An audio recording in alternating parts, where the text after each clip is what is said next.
जय जय राम मेरे प्रभु राम जय जय राम।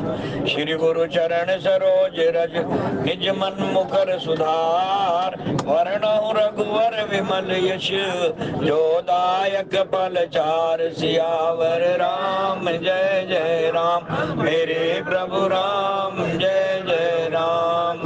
बुद्धिहीन तनु जान के सिमरऊं पवन कुमार, बल बुद्धि विद्या देहु मोहे हरऊं कलेश विकार। सियावर राम जय जय राम मेरे प्रभु राम जय जय राम।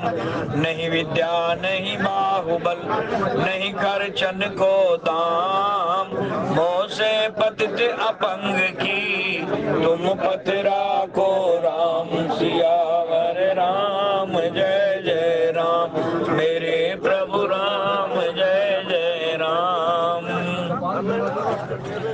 नाहित हम कहूँ सुनहु सखी इनकर दर्शन दूर, यह संगुट तब होई जब पुण्य पुराकृत भूर। सियावर राम जय जय राम मेरे प्रभु राम जय जय राम।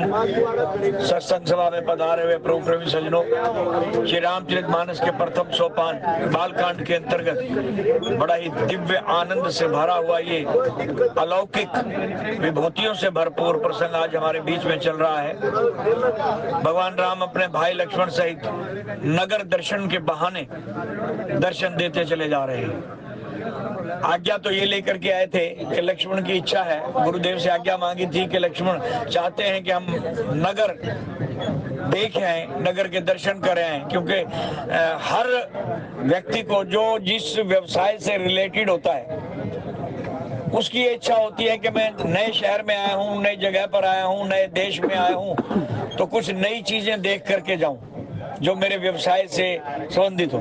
लेकिन राजा महाराजा जब जाते हैं तो वो वहाँ की राजकीय व्यवस्था और वहाँ के राज्य की नई नई चीजें देखते हैं, ये उनका स्वभाव रहता है। लेकिन यहाँ भगवान राम देखने नहीं स्वयं दर्शन देने गए कि पार ब्रह्म परमेश्वर साक्षात नर रूप धारण करके आज जनकपुर की गलियों में नगर की गलियों में नगर देखने के बहाने सबको दर्शन दे रहे हैं। और दर्शन देने की जो व्यवस्था है वो इतनी सुंदर है कि जहां जहां से भी जाते हैं और जिन लोगों को पता लगता है कि वो दो सुंदर राजकुमार जिनकी चर्चा 2 दिन से जनकपुरी में चल रही है, घर घर में वही चर्चा है, सब एक दूसरे से कहते हैं वो दर्शन करें, वही राजकुमार आए हुए हैं। कोई कहता है हमारी इस बाजार में से निकले हैं, कोई कहता है हमारी गली में से निकले हैं। इस तरह सुन सुन करके सब लोग दर्शन करने के लिए दौड़े चले आ रहे हैं। जो जो जहां जहां जिस काम को कर रहा है, जहां उसको समाचार मिलता है वो काम छोड़ करके बाहर आ जाता है। माताएं बहनें घर के कामकाज छोड़ करके और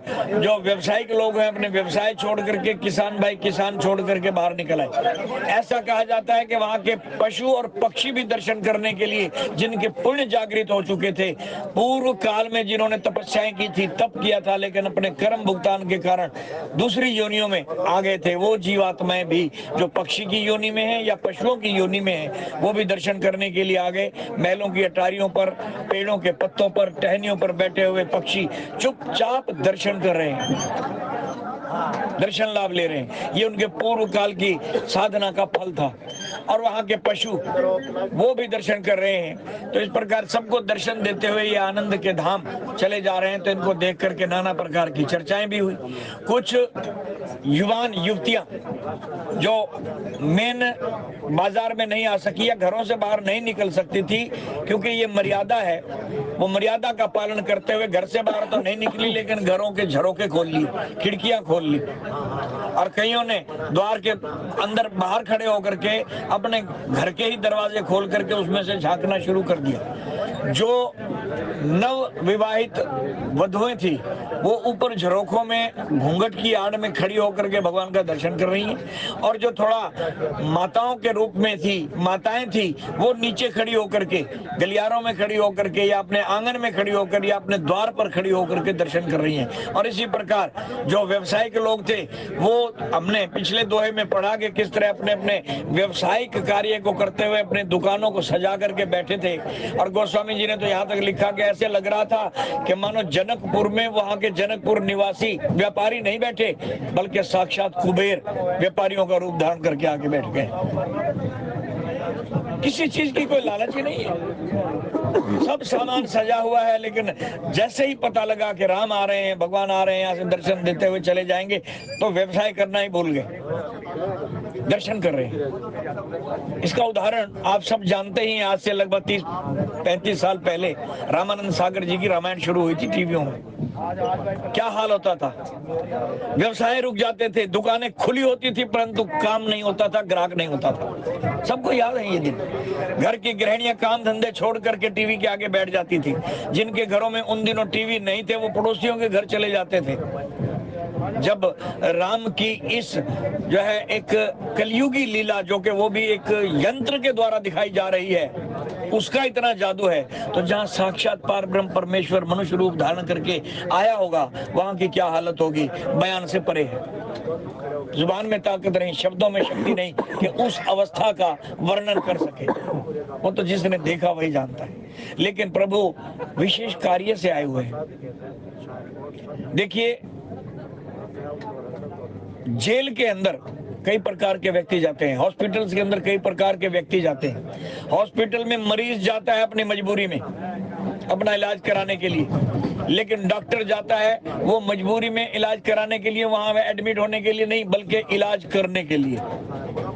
और उसके पश्चात कई मंत्रीगण या कई और गणमान्य व्यक्ति वहां जाते हैं तो उनकी सेवा करने के लिए, कोई फल की सेवा करके आ जाता है, कोई दूध दे करके आ जाता है मरीजों को, किसी और कार्य से जाते हैं, लेकिन वो मरीज नहीं है। वहां के जो है एडमिट किए हुए मरीज नहीं, जो अपनी मर्जी से आ जा ना सके, लेकिन जो मरीज हैं, जो एडमिट हैं, वो अपनी मर्जी से बाहर नहीं जा सकते। इसी प्रकार जेल की व्यवस्था है। जेल में कैदी जाते हैं अपनी मर्जी से नहीं, अपने गुनाहों की सजा पाने के लिए, गुनाहों का भुगतान करने के लिए किसी और की मर्जी से भेजे गए हैं। इसी प्रकार वहां सिपाही जाता है, लेकिन वो कैदी नहीं है, अपनी ड्यूटी देने के लिए गया है। सिपाही से ऊपर के अफसर जाते हैं, वो उनका निरीक्षण करने के लिए, व्यवस्था देखने के लिए, या वहां की कोई और औपचारिकता, कानूनी व्यवस्था कोई औपचारिकता होती है, वो लिखा पढ़ी करने के लिए जाते हैं, पंचनामे लिखने होते हैं, कई कार्य होते हैं, लेकिन वो भी कैदी नहीं है, अपने कार्य से गए हुए हैं। और जो वहां के स्वास्थ्य अधिकारी जाते हैं या मंत्रीगण जाते हैं,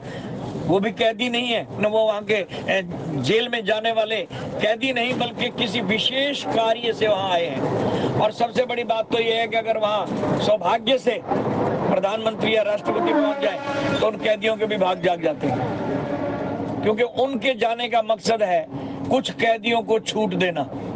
जिनकी थोड़ी सी जेल बची, कैद बची है और बाकी भुगत चुके हैं, वो कह देते हैं कि इनको बरी कर दो, बाकी सजा माफ। कईयों को, राष्ट्रपति को तो अधिकार है कि फांसी की सजा को उम्र कैद में बदल दे।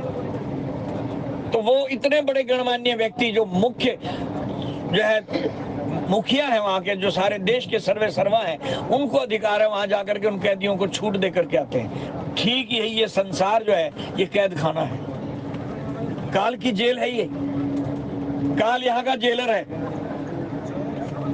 लेकिन हम सब इसके जेल के कैदी हैं, अपने अपने कर्मों का भुगतान करने के लिए आए हुए हैं। जितनी भी जीवात्माएं हैं, 84 लाख योनियों में चलने वाले ये जीव जो हैं तो ईश्वर के अंश, लेकिन कर्मों के कारण यहाँ आए हुए हैं अपने कर्मों का भुगतान करने के लिए। कोई लेने के लिए आया है तो कोई देने के लिए आया है। ये इतना बड़ा जेल खाना है। लेकिन यहाँ पर प्रभु के जो विविधांश हैं, संत महात्मा हैं, वो जेल, इस जेल के कैदी नहीं है, वो प्रभु के द्वारा भेजे हुए निरीक्षक हैं। वो हमें यहाँ समझाने के लिए आते हैं, हम जीवों को समझाते हैं कि इस जेल खाने से अगर छूटना चाहते हो तो इसका मार्ग एक ही है कि राम का नाम लो, भजन सिमरन करो, ये तरीका है। इस तरीके से तुम इस काल की कैद से निकल सकते हो, और कोई तरीका नहीं। सत्संग के माध्यम से, दर्शन के माध्यम से हमारा भुगतान किस तरह से सरलतम हो सके, वो मार्ग बताने के लिए आते हैं।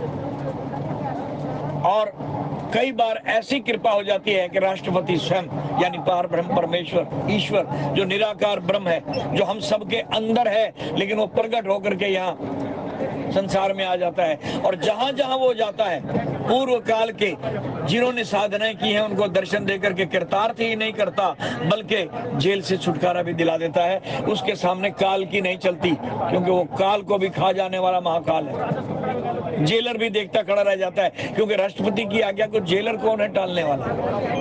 और संत महात्मा जो आते हैं वो सतगुरु बनकर के, वो भी ईश्वर की कृपा से उसके भेजे हुए नुमाइंदे बनकर के आते हैं। वो हमें सही मार्ग बता करके, नाम की दीक्षा दे करके, प्रभु के घर का भेद बता करके, उससे मिलने का तरीका बता करके इस जेल से छुड़ाने के लिए आते हैं। उनका सबसे बड़ा उपकार है। जैसे जेल के अंदर कोई बहुत बड़ा अमीर आदमी चला जाए और फल फ्रूट दूध इत्यादि की सेवा उनकी कैदियों की करके आ जाए, या कोई और मंत्री इत्यादि चला जाए, देखे कि यहाँ की व्यवस्था ठीक नहीं है, हवा पानी ठीक नहीं है, पानी सही नहीं मिल रहा, जेल कैदियों को हवा सही नहीं मिल रही, उसकी व्यवस्था करा दे कई करोड़ रुपए दे करके कि इसकी दशा सुधार दो, उसका भी उपकार है। उसने भी कैदियों पर उपकार किया है कि जिनको शुद्ध पानी नहीं मिलता था, शुद्ध पानी की व्यवस्था कर दी, हवा नहीं मिलती थी, पंखे लगवा दिए, ये उसका उपकार है। और जो वहां जाकर के फल इत्यादि या भोजन से सेवा करके आए कैदियों की, कई लोग बांट के आते हैं या अस्पतालों में बांट करके आते हैं, ये भी सेवा है, ये भी उनका उपकार है। लेकिन सबसे बड़ा उपकार तो उसका है जिसने जाकर के उनको कैद से ही छुटकारा दे दिया कि इनकी सजा माफ, इनको घर भेज दो। सबसे बड़ा उपकार उसका है, और वो उपकारी और कोई नहीं, तुम्हार संत रघुवर भगवान ये उपकार कर सकते हैं, या उनके भेजे हुए संत महात्मा सतगुरु कर सकते हैं, और कोई नहीं। तो आज पार ब्रह्म परमेश्वर स्वयं, सीधी सी सरल भाषा में समझे तो राष्ट्रपति, जो पूरे कई ब्रह्मांडों का मालिक है, वो आज नर रूप धारण करके जीवों का कल्याण करने के लिए बहाना बना करके आया है कि हम नगर देखने जा रहे हैं। वास्तविकता ये है कि इन सब का कल्याण करने के लिए, इनको इस जेल खाने से छुड़ाने के लिए आए हैं। लेकिन जैसे ही वहां से गुजरे तो कई युवतियों के मन में, कई पुरुषों के मन में ये भाव आया कि इतने सुंदर जोड़ी आज तक ना देखी ना सुनी, और जिसने देखा वो देखता ही रह गया, और जिसको बताया वो भी काम काज छोड़ करके देखने के लिए आ गया। फिर मन में इच्छाएं और कामनाएं उत्पन्न हो गई। कई स्त्रियों के मन में कामना हुई कि काश हमें भी ऐसा ही पति मिल जाता, ऐसा पति मिले। कईयों के मन में कामना हुई कि ऐसा तो इतना सुंदर, काश हमारा बेटा होता। माताओं के मन में ऐसी इच्छा जागी कि ऐसा हमारा बेटा होता। तो नाना प्रकार, और कईयों के पुरुषों के मन में इच्छाएं जागी कि हमारा सखा, हमारा मित्र ही होता तो हम भी इनके साथ साथ चलते, हमारे साथ खेलते कूदते, हमें आनंद आता इनके साथ रहने में। कईयों ने मित्र भाव से इच्छा की, कईयों ने पति भाव से, कईयों ने पुत्र भाव से, कईयों ने भाई भाव से, कईयों ने शिष्य भाव से। अनेकों भाव मन में जागते गए और प्रभु सबकी इच्छाएं नोट करते चले गए। देखो, ब्रह्म हम सबके अंदर है, ये विश्वास करना पड़ेगा। ये वेद कह रहे हैं, संत महात्मा हमें समझाते हैं कि वो सर्वव्यापी है, हरि व्यापक सर्वत्र समाना। भगवान शंकर भी इस बात की पुष्टि करते हैं। भगवान शंकर तो गुरु हैं, त्रिभुवन गुरु तुम वेद बखाना। गुरु भी यही बात कह रहा है कि वो ब्रह्म जिसके हम अंश हैं, ये जीव जिसका अंश है, वो हम सबके अंदर बैठा हुआ है। वो भी विभिन्न ग्रंथों के माध्यम से, वेद तो उसी की वाणी है, उसके हृदय से निकली हुई आवाज है, वाणी है। वो वेद भी यही कह रहे हैं कि वो हमारे अंदर बैठा हुआ है। जिसने सृष्टि की रचना की वो यद्यपि निराकार है, लेकिन साकार रूप धारण करके हमारे बीच में आकर के हमें आनंद देता है। उसका सच्चिदानंद स्वरूप देखने योग्य है, जो हमारे अंदर ज्योत स्वरूप में प्रकट है। वाल्मीकि जी ने, जिन साधकों ने सिद्ध करके ये स्वरूप देख लिया, परमात्मा को जान गए, उन्होंने घोषणा कर दी, चिदानंदमय देह तुम्हारी, आपकी देह दिव्य है। ये लौकिक देह तो आप हम लोगों को समझाने के लिए धारण करते हैं। जिस तरह किसी शिष्य को समझाने के लिए एक लौकिक चित्र बनाया जाता है कि यह सेब है, लेकिन वास्तविक सेब तो उस बच्चे ने देखा ही नहीं, वो तो किसी दुकानदार की टोकरी में रखा हुआ है या किसी बागीचे में पेड़ पर लटका हुआ होगा ओरिजिनल सेब। लेकिन तस्वीर के माध्यम से जिस तरह समझाया जाता है कि सेब इस तरीके का होता है, इस रंग का होता है, ठीक उसी प्रकार हे पार ब्रह्म परमेश्वर, तुम लोगों को अपना वो वास्तविक स्वरूप समझाने के लिए ये लौकिक रूप, ये मायावी रूप धारण करते हो, जो कि माया से परे है। यद्यपि आपका जो स्वरूप है वो चिदानंद है, निरंतर आनंद देने वाला है, प्रकाश पुंज है, दिव्य स्वरूप है, अलौकिक है। इस तरह महर्षि वाल्मीकि जी ने भी स्तुति की भगवान की, और अन्य जो है संत महात्मा भी स्तुति करते हैं। वेद पुराण शास्त्र सब इसी तरीके से भगवान के दिव्य रूप की स्तुति करते हैं और हमें भी यही समझाते हैं। जीव की समझ में बात आ जाए सत्संग में जा करके तो उसका विवेक जाग जाए, और फिर वो उधर नहीं भागेगा जिधर आज उसको भगाया जा रहा है, खास करके कलयुग के अंदर। कलयुग में चंद गिनती के कुछ विविनांश भगवान ने धारण किए, संत के रूप में आए, भक्त के रूप में आए। उन्होंने लोगों को मिथ्या इधर उधर भागते देखा, किसी को किसी तीर्थ पर, किसी को व्रत रखते हुए देखा कि इसी में शायद मुक्ति है, इसी से परमात्मा की प्राप्ति हो जाएगी, व्रत रखो, सभी प्रकार के व्रत धारण करो। किसी ने तीर्थों पर जाकर के मुक्ति का साधन मान लिया, किसी ने दान में साधन मान लिया, अन्य प्रकार के जो बाहरमुखी साधन है, कर्म कांड बताए गए, उन्होंने उसी को साधन मान करके परमात्मा की प्राप्ति का मार्ग समझ लिया। लेकिन कुछ भगवान के भेजे हुए नुमाइंदे आए, संत बनकर के आए, जो ईश्वर का ही रूप है। उन्होंने हमें समझाया, क्योंकि काल की मर्यादा भी तो रखनी है ना। काल ने वर मांगा हुआ है कि आपके संत आकर के चमत्कार ना दिखाएं, सिर्फ सत्संग करें, आपके नाम की महिमा बताएं, लेकिन चमत्कार ना दिखाएं। कहीं चमत्कार दिखा करके अगर वो इनको छुड़ा करके ले गए तो मेरी तो सृष्टि ही नहीं चल पाएगी, काल कह रहा है। अकाल पुरुष से ये वरदान मांगे थे उसने। तो संत महात्मा भी मर्यादा में रहते हुए सिर्फ भगवान के नाम की चर्चा करते हैं, भगवान का भेद बताते हैं, चमत्कार नहीं दिखाते। क्या भेद बताते हैं? कह रहे भाई इधर कहाँ भागे जा रहे हो?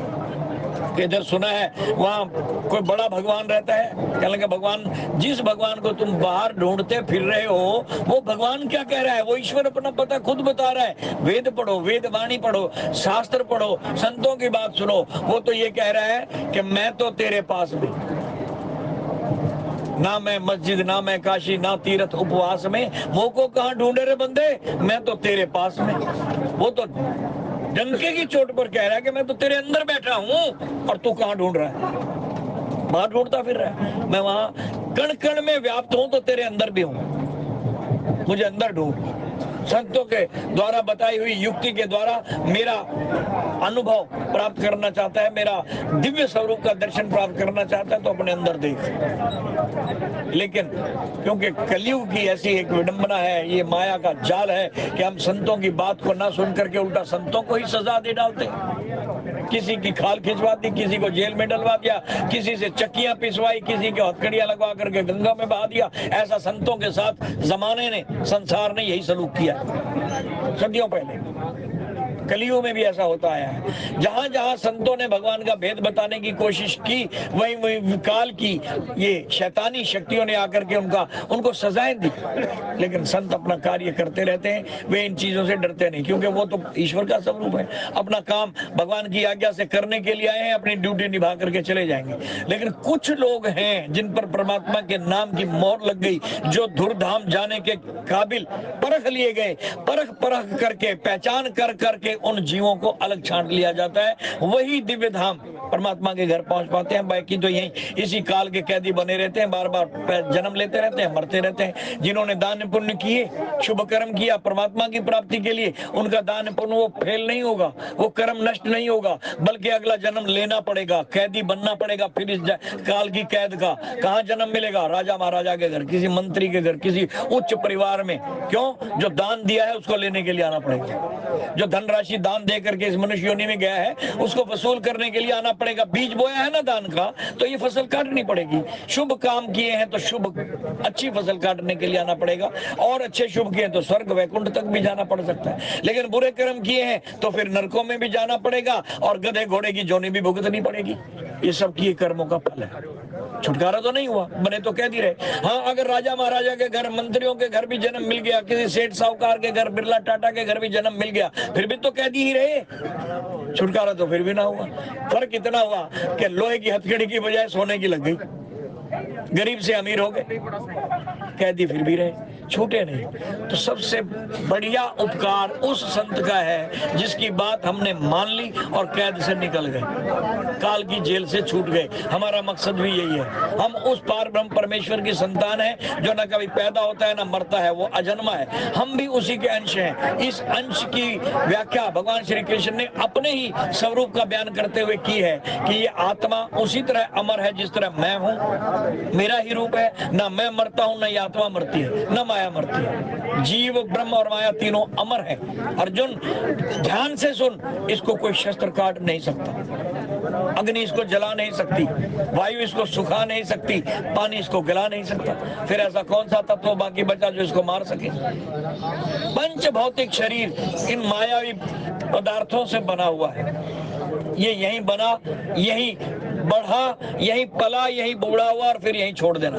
लेकिन जो इसके अंदर आत्मा है, जीव है, वो कभी मरता नहीं। वो शरीर बदलता है, एक शरीर छोड़ता है, जितने उसने कर्म किए उसके अनुसार दूसरा धारण कर लेता है। बस इसी चक्कर में वो बेचारा फंसा हुआ है और कैद से निकल नहीं सकता, निरंतर भुगतान करता चलता रहता है। ये बात समझ में कब आएगी? जब हम निरंतर सत्संग से जुड़ेंगे। खासकर विशेषकर युवा पीढ़ी को इन सत्संगों को जरूर सुनना चाहिए, पढ़ना चाहिए। धार्मिक ग्रंथ पढ़ें और सुनें। जब भी खाली समय मिले, इनको पढ़ने से ही विवेक की जागृति होगी और हमें आत्मज्ञान हो जाएगा। ब्रह्म ज्ञान तो नहीं होगा, आत्मज्ञान हो जाएगा, अपना ज्ञान हो जाएगा। पता लग जाएगा कि मैं कौन हूं और मैं संसार में आया किस लिए हूं, मुझे करना क्या है, इतना पता लग जाएगा। ये आत्मज्ञान हो गया। बड़े बड़े ऋषि मुनियों ने हजारों साल तक तप किया, अविद्या माया को जीत गए। अविद्या माया को जीत गए। जीतने के बाद वो अविद्या माया हट गई तो इतना ज्ञान हो गया कि मैं कौन हूं, यानी आत्मज्ञान हो गया। ब्रह्म ज्ञान अभी बाकी है। तो ब्रह्म ज्ञान कैसे होगा? बोले वो प्रभु की इच्छा से होगा। वो किसी भी साधन से होने वाला नहीं है। सुग्रीव ने भगवान राम के चरणों में ऐलानिया कह दिया कि प्रभु यह गुण साधन ते नहीं होई, तुम्हारी कृपा पाव कोई कोई। जिस पर तुम्हारी कृपा हो जाएगी, कोई कोई बिरला होगा जो आपका स्वरूप पहचान करके आत्म ज्ञान के बाद आपका ज्ञान प्राप्त करके आपके धाम को पहुंचेगा। बाकी तो यहीं पड़े रहेंगे, बार बार जन्म लेते रहेंगे, बार बार मरते रहेंगे। जिस पर आपकी कृपा होगी भाई अपने आप को जान लेगा, अविद्या माया दूर हो जाएगी, मन निर्मल हो जाएगा, शुद्ध हो जाएगा। उसके पश्चात जब मन निर्मल हो गया तो फिर आपकी कृपा होगी, आपकी कृपा से उसको आपका भी ज्ञान हो जाएगा। तुम्हारी कृपा पाव कोई कोई। सुग्रीव कह रहा है हर आदमी आपके घर नहीं पहुंच सकता जहां से आया है। आया तो आपका अंश सब आपके ही अंश से है, आप अंशी हो, जीव आपका अंश है। आया तो आप में से निकल करके आपकी इच्छा से, आप मर्जी से यहाँ मृत्यु लोक में आया है, लेकिन वो जा नहीं सकता अपनी इच्छा से।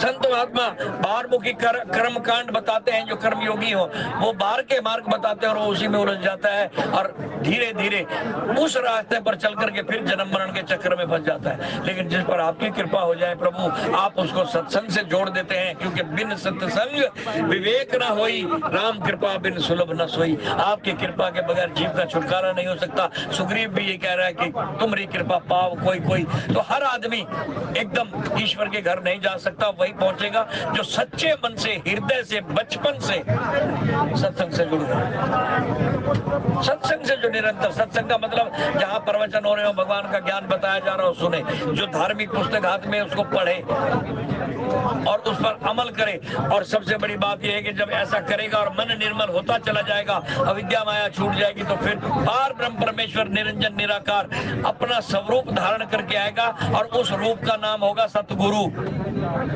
सतगुरु, वो सतगुरु बन करके आएगा और फिर अपना भेदाभ बताएगा कि ये मार्ग जिधर तू दौड़ रहा है ना बाहरमुखी होकर के, ये मार्ग मेरे घर नहीं जाता। मेरा घर जाने का मार्ग तो तेरे अंदर है और मैं भी तेरे अंदर हूँ। मैं तुझे भेद बता रहा हूँ, अपना नाम का भेद बता रहा हूँ। मेरे नाम का सिमरन कर और सिमरन करते करते अंदर जा। आज वही पार ब्रह्म परमेश्वर सब जीवों का कल्याण करने के लिए जनकपुर में आया हुआ। और सबकी इच्छाएं नोट कर रहा है। अंदर बैठा हुआ वो निरंजन निराकार पार ब्रह्म परमेश्वर, जिसको हम ईश्वर कहते हैं, वो कुछ नहीं करता नहीं, क्योंकि उसने जीव को करने के लिए स्वतंत्र छोड़ रखा है। कर्मण्येवाधिकारस्ते मा फलेषु कदाचन है, वो सिर्फ हमारे किए हुए कर्मों को नोट करता है और फल देता है। फल लेने के लिए जीव स्वतंत्र नहीं है। जिस तरह कोई किसी की हत्या कर दे और फिर कहे कि फल भी मैं अपनी मर्जी से लूंगा, अर्थात मुझे जेल ना हो, मैं तो बरी हो जाऊं, हर कोई यही चाहता है। कोई जेब कतरा नहीं चाहता कि मुझे सजा हो। फल तो फिर अपनी मर्जी का लेगा ना वो, लेकिन उसके लिए स्वतंत्र नहीं है, फल तो जज देगा। कर्म करने के लिए स्वतंत्र है, तो अच्छे कर या बुरे कर, चाहे किसी की जेब काट, चाहे किसी की हत्या कर, चाहे जो मर्जी कर, कुकर्म कर, सारे वो तेरे नोट हो रहे हैं। करोड़ों ब्रह्मांडों के, अरबों ब्रह्मांडों के, अरबों जीवों के, अरबों जन्मों के, असंख्य जन्मों के, असंख्य कर्मों का हिसाब किताब उसके पास है, जो हमारे अंदर बैठा है। पता, हिसाब लगा लो। हमें तो अपना हिसाब पता नहीं कि हम कल कहाँ थे, क्या खाया था, किसके साथ बुरा किया था, किसके साथ अच्छा किया था, इतना भी याद नहीं है। लेकिन उसके बाद देखो कितना हिसाब किताब अंदर बैठा हुआ, आइडियाज नोट करता है, सबकी इच्छाएं पूरी करता है। आज जनकपुर की नारियां, जनकपुर के पुरुष जो जो इच्छा मन में धारण कर रहे हैं, प्रभु सबके नोट करते हुए चले जा रहे हैं। उनमें से कुछ स्त्रियों ने प्रभु राम के स्वरूप की प्रशंसा की, कुछ एक कहने लगी कि अरे ये जो सुंदर राजकुमार जो सांवले रंग का है ना, काश कि प्रभु हमारी ये इच्छा पूरी कर दे कि इसका विवाह यही जनकपुर में सीता जी के साथ हो जाए। इस बहाने हम इसके दर्शन तो कर लिया करेंगे। जब जब ये सीता को लेने के लिए आया करेंगे, लिवाने के लिए आया करेंगे, तो हमारे मेहमान बन करके आएंगे, हमें दर्शनों का मौका मिला करेगा। वरना तो दुर्लभ है, आज जी भर के दर्शन कर लो, फिर पता नहीं मिले ना मिले। एक कहती है कि हमें तो ऐसा लगता है कि महाराज जनक जो है ना हट्ठी स्वभाव के हैं, जिद्दी हैं। उन्होंने इनको देख भी लिया, पहचान भी लिया, फिर भी जिद पकड़े हुए हैं। उनको तो चाहिए था कि सीता को बिना स्वयंवर के, बिना धनुष की तो प्रतिज्ञा किए हुए विवाह कर देते, प्रतिज्ञा ही तोड़ डालते। लेकिन जिद्दी है, प्रतिज्ञा ही नहीं तोड़ रहे, नहीं वो तो धनुष तोड़वाने चाहते हैं। एक कहती है अरे इतना कोमल राजकुमार, देखो इसके अंग तो देखो, 16 साल का, 17 साल का नाजुक सा बच्चा। बूढ़िया जो है ना माता है, उनको बच्चा दिख रहा है। जाकी रही भावना जैसी, प्रभु मूरत देखी तिन तैसी। जिसकी जैसी भावना है, ईश्वर उसको उसी रूप में दिखाई देता है। माताओं ने देखा ये बच्चा है, कोमल है, कैसे धनुष को उठा पाएगा, इतना कठोर धनुष शिव जी का, ये उठा कैसे पाएगा, तोड़ कैसे पाएगा। एक जो ज्ञानी पुरुष होते हैं, बड़े विद्वान होते हैं, वो कहते हैं तुम इनकी ताकत को पहचान ही नहीं पाए। अरे जिसके चरण की एक रज को स्पर्श करते ही अपने पापों से मुक्त हो गई अहिल्या, वो कोई लौकिक पुरुष हो सकता है? ये जरूर अलौकिक है। खर दूषण तृष्णा और ताड़का को मारना क्या आम आदमी के बस की बात थी? ये कोई दिव्य पुरुष है, इसलिए संदेह मत करो, यही करेगा। हमारा मन मान रहा है कि यही सीता को ब्याहेगा, ऐसा सबके मन के अंदर भावनाएं चल रही हैं। और निराश होकर के कुछ युक्तियां कह रही हैं, ना ही तो हमको सुनो सकी इनकर दर्शन दूर। अगर ऐसा ना हुआ, सीता से विवाह ना हुआ और इनका आना जाना यहाँ ना लगा रहा, तो हम तो दर्शन से वंचित हो जाएंगे। आज के बाद पता नहीं ये दर्शन हो ना हो। यह संगुट तब हो जब पुण्य पुराकृत भूर। कभी कई जन्मों में अगर हमने शुभ कर्म किए हों, तो परमात्मा हमारे उन कर्मों का फल यही दे दे कि इसका विवाह यही हो, ताकि हमें बार बार दर्शन मिलते रहे। ये कामना कर रही है। हम तो मांगते हैं ना कि प्रभु हमारे कोई शुभ कर्म हो तो उनका फल ये दे दे कि मेरे घर में धन आ जाए, संपत्ति आ जाए, संतान आ जाए, मैं ऐश्वर्य आ जाए और मेरा जो है यश मान बढ़ जाए। यही चीज चार पदार्थ मांगते हैं, अर्थ धर्म काम और मोक्ष। लेकिन ये क्या मांग रही है कि प्रभु अगर हमने कोई शुभ कर्म किए हैं तो उनका फल यही दे दे कि इनका विवाह यहाँ हो जाए और हमें बार बार इनका दर्शन लाभ मिलता है। तो इस तरह बोली अपर को सके नीका ए ब्याई अति हित सभी का को कह शंकर चाप कटोरा ए शामन मृदुकोट कठोर सरोरा कठोरा। कुछ कह रही है कि इसी में ही सबका हित है, जैसा तुम कह रहे हो ना, परमात्मा हमारी बात सुन ले और हमारी ये मनौती पूरी हो जाए, मन्नत पूरी हो जाए, ऐसा कह रही है। फिर वही विचारधारा कुछ कह रही है कि वो तो शिव का धनुष बड़ा कठोर है, कान टूटेगा। सब असमंजस अहि सयानी यह सुनिए पर कहो मृदुबानी सकी इनके को अस कहीं बड़ प्रभाव देखत लगू। ये देखने में तो छोटे लगते हैं, कोमल लगते हैं, लेकिन इनका प्रभाव बहुत बड़ा है। इनकी महिमा बहुत बड़ी है।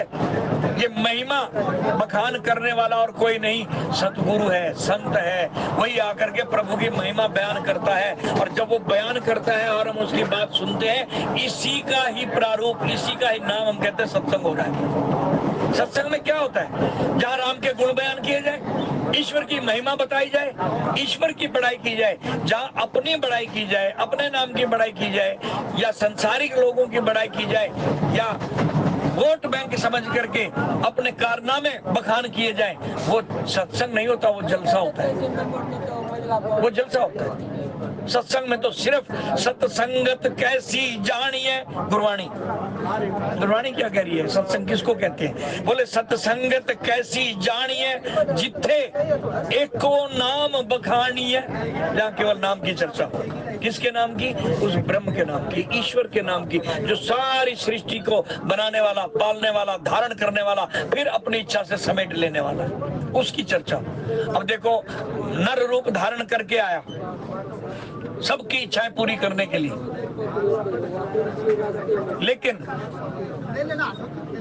देवकी को महसूस तक नहीं हुआ कि मेरे पेट में बच्चा पल रहा है, मेरा पेट बढ़ रहा है। बढ़ रहा था, महसूस हो रहा था, लेकिन पता नहीं लग रहा था। प्रकट हुए कहाँ? सबसे पहले वसुदेव के मन में, वसुदेव के मन में प्रकट हुए, उनको अपना वास्तविक ज्ञान दिया, और फिर अचानक खिड़की में से एक प्रकाश पुंज प्रकट हुआ, जो देवकी के गर्भ को छू करके सामने चतुर्भुज रूप में खड़ा हो गया। ऐसे ही कौशल्या के साथ हुआ, ऐसा ही कौशल्या के साथ हुआ।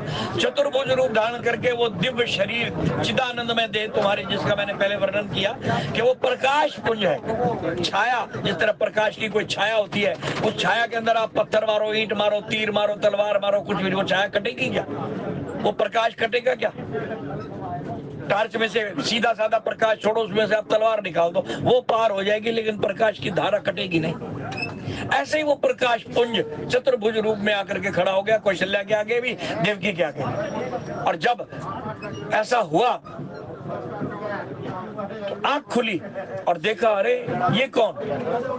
तो भगवान ने कहा कि मैं वही हूं जिससे तुमने वर मांगा था कि तुम हमारे पुत्र बन करके आना, मैं वही हूँ। अच्छा, तुम वही भगवान हो जिसको हमने पुत्र रूप में चाहा था? बोले हाँ। तो कहने लगे, फिर ये पुत्र रूप थोड़ी है, ये तो पिता का रूप है, जगत के पिता बन करके आ गए हो, हमने तो पुत्र रूप में मांगा था। पुत्र बन करके आओ ना। सुनी वचन सुजाना रोदन ठाना, भय बालक सुर भूपा। फिर माँ के वचन सुन करके बच्चे का रूप धारण किया है, लेकिन प्रसव पीड़ा तक महसूस नहीं होने दी। प्रसव हो गया, बालक बाहर, पेट से बाहर आ गया। ऐसी लीला की प्रभु ने, जैसे उदाहरण के तौर पर समझेंगे, हम लोग गुब्बारे फुलाते हैं ना, हवा भरते हैं, वो फूलता चला जाता है, लेकिन अचानक ही वो हवा निकाल देते हैं तो फिर वो बारीक हो जाता है, लेकिन गुब्बारे को महसूस नहीं होता। ऐसे ही वायु रूप में भगवान ने प्रवेश किया गर्भ के अंदर, और जब बाहर प्रकट हुए तो दोनों माताओं को ही प्रसव पीड़ा हुई नहीं, पता ही लगा। अचानक पता तब लगा जब गुब्बारा यानी पेट बैठ गया। अरे हमारे पेट में कुछ फूल रहा था, वो कहाँ गया? तो वही दिव्य स्वरूप बाहर दिखाई दिया, मैं ही था तुम्हारे अंदर, मैं ही तुम्हारे लीला करने के लिए पेट फुला रहा था, क्योंकि नर लीला करनी थी। तो प्राकृतिक तौर पर कैसे गर्भ धारण किया जाता है, कैसे गर्भ बढ़ता है, कैसे गर्भ से बालक पैदा होता है, ये मैंने दिव्य लीलाओं से किया, लेकिन तुम्हें कष्ट नहीं होने दिया, प्रसव पीड़ा का कष्ट तुम्हें नहीं होने दिया। तो बोले अब हमें वास्तविक स्वरूप जब दिखा ही रहे तो ज्ञान दीजिए। भगवान ने फिर दोनों को ज्ञान भी दिया, और फिर आगे का मार्ग भी बता दिया कि किस तरीके से मैं आगे लीला करने वाला हूँ। तुम्हें ये ज्ञान होना चाहिए कि मेरा कोई कुछ बिगाड़ नहीं सकेगा। वासुदेव के मन में प्रकट हुए और उनको सारी लीला समझा दी कि टोकरी आएगी, टोकरी में उठा करके नंदगांव पहुंचा देना, नंद के आगे की लीला वहीं करेंगे। ऐसे ही भगवान राम ने कौशल्या को ज्ञान दिया, दशरथ को नहीं दिया, क्योंकि उसने ज्ञान मांगा ही नहीं था। उसने कहा था, चाहूं तब समान सुत प्रभु सन कमन दुराऊ, दानी शिरोमणि स्वामी सदा नाथ कहूं सती भाव। मुझे तो आपका पुत्र रूप में जो है दर्शन चाहिए, और हमेशा जिंदगी भर आपको बेटा ही समझता रहूं, भगवान ना समझो। हाँ, जब तक आप मेरे सामने रहें, मैं इस शरीर में रहूं, मेरी आत्मा, जब आप मेरी आंखों से दूर हो जाए, मुझे ये उम्मीद हो जाए कि अब ये बालक रूप में मुझे प्राप्त होने वाले नहीं है, तभी मैं प्राण त्याग दूं। और ऐसा ही दशरथ जी ने किया। जैसे ही 14 वर्ष के लिए राम राम वनवास गए, सुमंत्र ने आकर के सूचना दी कि वो तो आएंगे ही नहीं, धर्म का निर्वाह करके आएंगे, धर्म की पालना करके 14 साल के बाद आएंगे। दशरथ से 14 साल का बिछोड़ा बर्दाश्त नहीं हुआ। 14 साल राम से दूर रहूं, ऐसा नहीं हो सकता, क्योंकि अगला वरदान यही था, पानी बिन मणि जिमि जल बिन मीना, मम जीवन तब दर्श अधीना।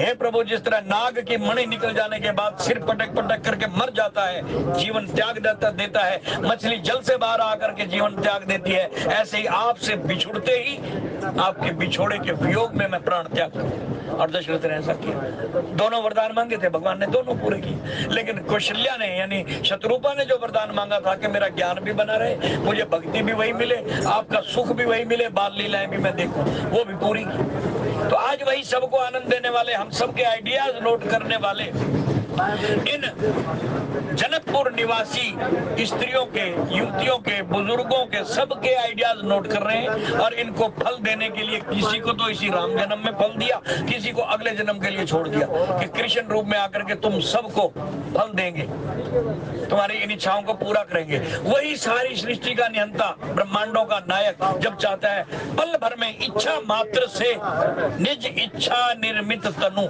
इच्छा से संसार को उत्पन्न कर देता है, बना देता है, इच्छा से ही अपना शरीर प्रकट करता है। वो जैसे मैंने उदाहरण दिया ना जेल का, जेल में जाने वाले बड़े बड़े महानुभाव, प्रधानमंत्री, राष्ट्रपति, एसपी, डीएसपी, ये अपनी इच्छा से जाते हैं भाई, ये किसी के कैदी नहीं है, सजा भुगतने नहीं जाते, अपनी इच्छा से जाते हैं। ऐसे निज इच्छा निर्मित तनु, वो पार ब्रह्म परमेश्वर भी अपनी इच्छा से ही मनुष्य शरीर धारण करके आता है और सबके आइडियाज नोट करके समय आने पर सबको उचित कर्मों का फल देता है, कर्म करने के लिए फ्री छोड़ देता है।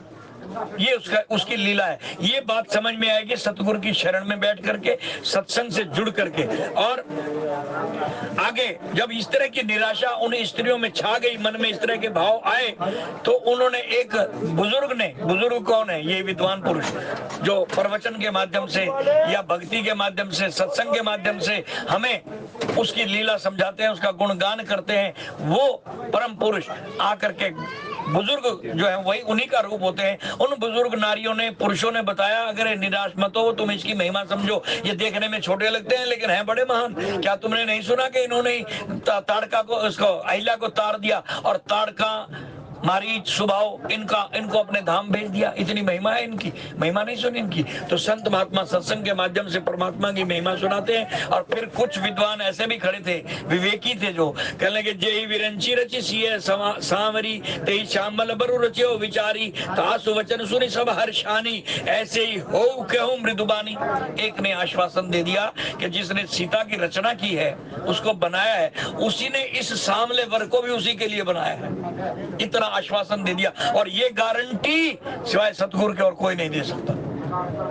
जे तू साडे आखे लगे, तेनू तख्त बिठावांगे, जिन्हों सारी दुनिया लभदी, तेनू आन मिलावांगे। सतगुरु इतनी गारंटी देता है कि हमारी बात मान ले। सतगुरु वैद वचन विश्वासा, संयम यह न विषय की आशा। हमने सतगुरु की बात को सुन लिया और मान लिया, तो फिर यही गारंटी है जो आज की चौपाई में दी जा रही है कि जेहि विरंची रचि सिय सांवरी, तेहि श्यामल बरु रचियो विचारी। उसी ब्रह्म ने, उसी ईश्वर ने इस लौकिक शरीरधारी सीता का अगर निर्माण किया है, तो उसने उसके लिए वर भी यही रचा है। इतना आश्वासन सुनते ही तासु वचन सुनी सब हर्षानी, सब की सब स्त्रियां प्रसन्न हो गई, खुश हो गई, विश्वास दिला दिया गया, आश्वासन मिल गया। जैसे हमें कोई झूठा ही सही विश्वास दिला दे कि मैंने तुझे ये ताबीज बांध दिया, धागा बांध दिया, तेरे दुख दूर हो जाएंगे, विश्वास दिलाया ना, और हमने विश्वास कर लिया तो हम खुश हो गए। अब तक तो हम उदास थे। ऐसे ही वो नारियां उसके वचन सुन करके सब की सब खुश हो गई, प्रसन्न हो गई। और ऐसे हो कहीं मृदुबानी, भगवान करे ऐसा ही हो जैसा तूने कहा है, तेरी बाणी सच हो जाए। ही हर्षि बरसई सुमन, सुमुखी सुलोचनी वृंद, जाए जाए जहाँ बंधु दो तय तय परम आनंद। जहाँ जहाँ ये परम आनंद के स्वरूप भगवान राम और लक्ष्मण जा रहे हैं, वहाँ वहाँ आनंद की बौछार हो रही है, फूल बरसाए जा रहे हैं और महिमा गाई जा रही है। आगे का वृत्तांत आने वाले किसी महात्मा से सुनेंगे। अब वाणी को ये विश्राम त्रुटि के लिए क्षमा। बोलिए राजा रामचंद्र। आज तुलसीदास जी का